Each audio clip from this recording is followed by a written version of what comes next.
Everyone, welcome back to FPL Fran. Today's video is going to be the Game Week 37 cheat sheet. Only 2 weeks left towards this FPL season. Can I wait for it to end? Absolutely.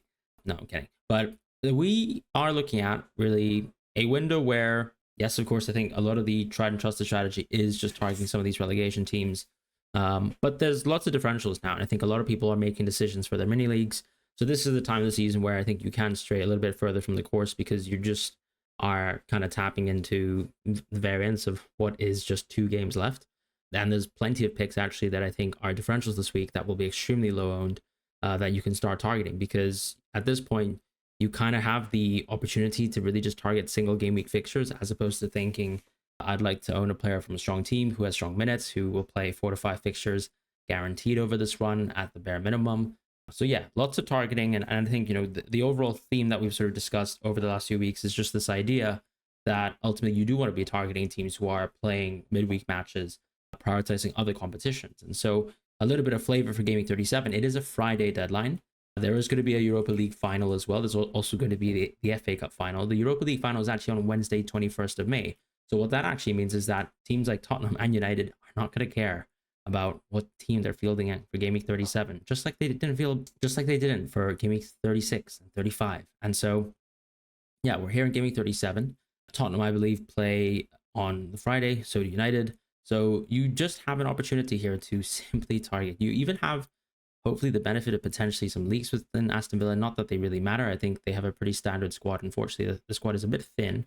And yeah, so lots of opportunities right now, and the markets have responded and such. The odds for games versus United, games versus Tottenham are just exquisite. And you can only really, I suppose, expect the same for Game Week 38, because suddenly as United and Tottenham divert their priorities towards, you know, going all out, I suppose, within the middle of Game Week 37, 38, they're going to be weak on 38.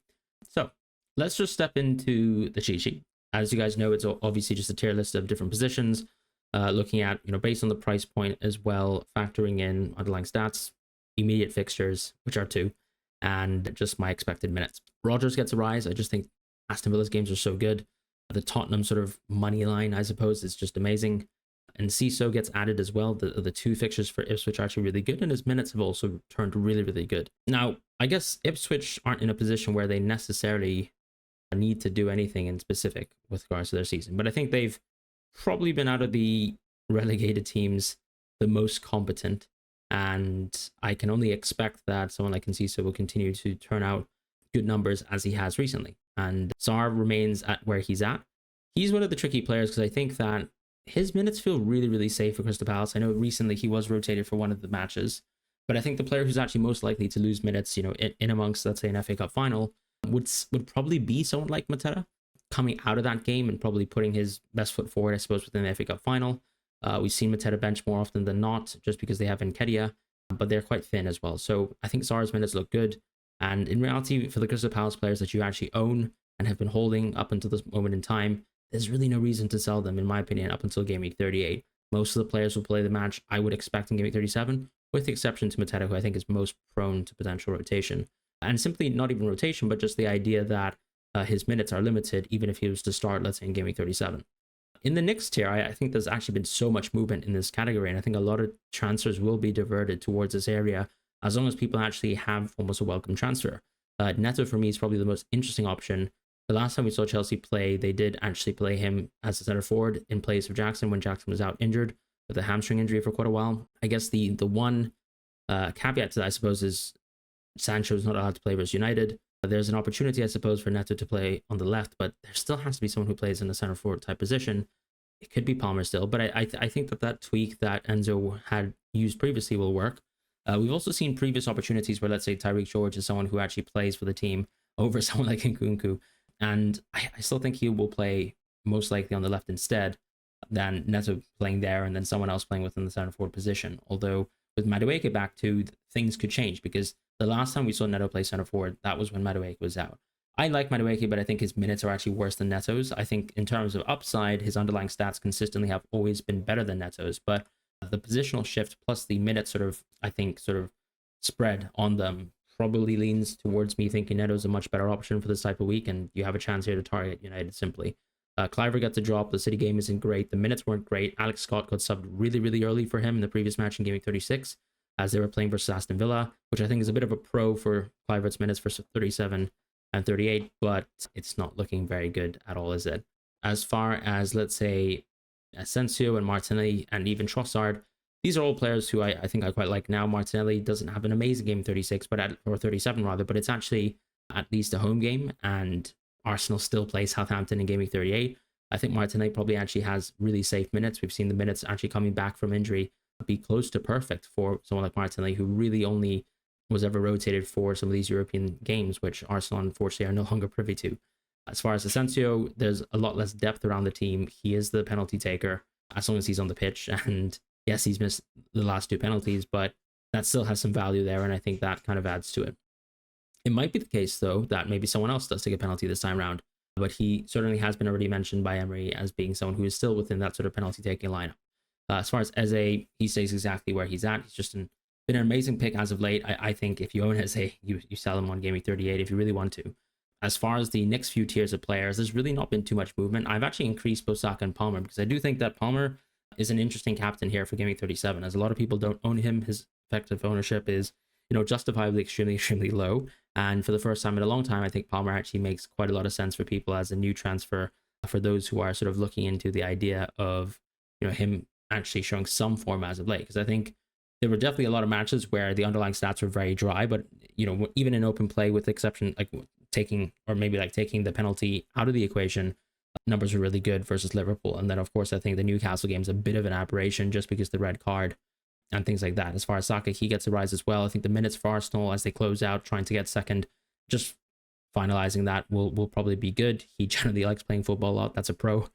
Has he been playing football a lot recently and getting nothing, I suppose, in terms of actually converting his chances? Yes, but he still has amazing chances, really good underlying stats on penalties. I think Saka is just going to be an amazing pick to close out the season with. I think even more so than, let's say, someone like Kevin De Bruyne. Salah too, I mean, I guess he technically should be a green pick because he's Salah, but the immediate game in Game Week 37 isn't particularly good. Game Week 38 looks good versus Crystal Palace.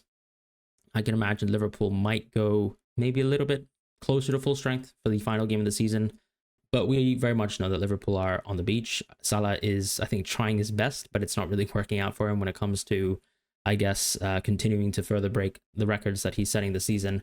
And that sort of assist record seems like it's looming large. And unfortunately, that's how things unfold at times. Fortunately, I definitely chose to back Salah at the right periods of the season. I'm sure the season is a testament to that. But moving on towards the forwards, we actually have Delap being added in that sort of budget tier. I think actually all of these picks are very, very solid. Like, I don't really think there's much separation, as has been the case for most of the season, between these budget forwards and everyone up to, I suppose, that tier of Watkins and beyond, right? I think actually a lot of these forwards are very close. And so my kind of tier ranking of them is probably something that is a lot closer towards the midfield position, where I think there's a clear separation between some budget midfielders and then the more premium ones, even though we've been spoiled for choice this season with some really nice budget mids. And, these are the likes of the Palace players, even the Bournemouth players at certain points of the season, and of course, Rodgers. Here, I think I would just give Delap, an introduction to the sheet. Once again, just purely due to those Ipswich fixtures being good. So very much like the Enciso ad. Vardy has been in the cheat sheet for a while. I actually suggest that he could be a differential pick on the wildcard draft for game week 35, I believe. And he's worked out quite well, even over the likes of Isak, who I thought maybe for a lot of people, wildcarding people wouldn't want to take that further step. I probably wouldn't even have considered it. But look, the fixtures are still quite good to close things off. At least the interim one is. And that's it. But would I really be transferring for players like Vardy? Probably not. If I was free hitting somehow on Game Week 37, I'd definitely consider it. Beyond that, I've given Cunha a drop in that 7.x tier. I've also given Marmoush a drop. Marmoush's minutes just look not very good right now with Haaland coming back into the team. And we also have seen, I think with the rise of KDB playing quite well, that Marmoush's minutes have continued to look much worse. With Cunha, that was a very early substitution versus Brighton. Probably a game where, let's say, I guess Pereira saw it as a write-off, so it's hard to say whether Cunha's minutes are going to be absolutely toilet for Game Week 37, 38, but that's not a great look for someone who is as, I guess, talismanic as he is, if he's not to play the amount of football that we expect, and so that's that. Watkins gets a rise. As I said, the Tottenham line in terms of goal line for Aston Villa continues to move on the up and up. And I think that's no surprise based on how we've seen United and Tottenham perform within the league as of late. Clearly, the priorities are elsewhere. Whereas Aston Villa's full focus is on the league, and very much so. I can see myself very much making that sort of sideways transfer on paper, I suppose, of Isak to Watkins. Because yes, you are sort of trading up an amazing fixture here with Isak versus Arsenal away to Watkins versus Tottenham at home. And then actually in Gaming 38, I think it swings a little bit back more in Isak's favor. So that's why I say sideways. But I think there's still, a net benefit towards making a transfer like this on a week like that, especially if you consider Watkins to be a captaincy option, which I think is actually a very fair shout, looking at how much of a divergence there is, not a divergence, sorry, but actually a difference there is from, let's say, the Aston Villa and the Chelsea lines versus some of the other games on offer, because unfortunately Ipswich are versus Leicester. So you don't really get too much value from two teams that are quite weak facing off against another bad team, although there's definitely good picks from those games. And then simply the Southampton matchup isn't so appetizing this week.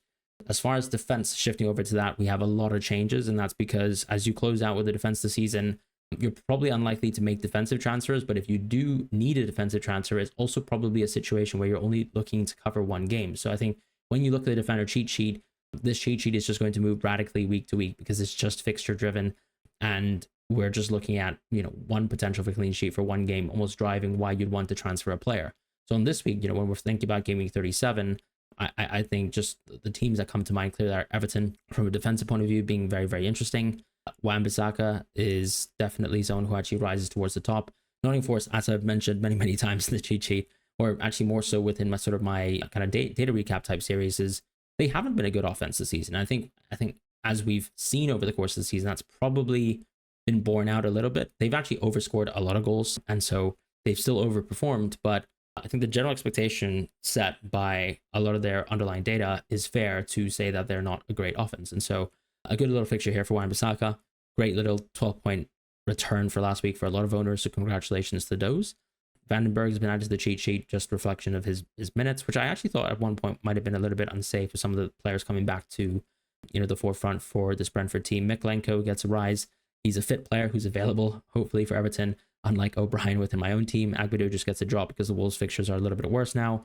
Colwell gets a rise. This is purely driven by the Gaming 37 match. Clearly on Gaming 38, you might not want them, but then equally, Gaming 38 is actually once again a good match because it's still Nottingham Forest, and where you'd find Forest to be a little bit stronger is actually on defense as opposed to offense, and so that's a pro for Chelsea defense. And so Colwell gets a rise here. So does Kiwior, and that's because once again, whilst I have recommended selling Arsenal defense on Gaming 36.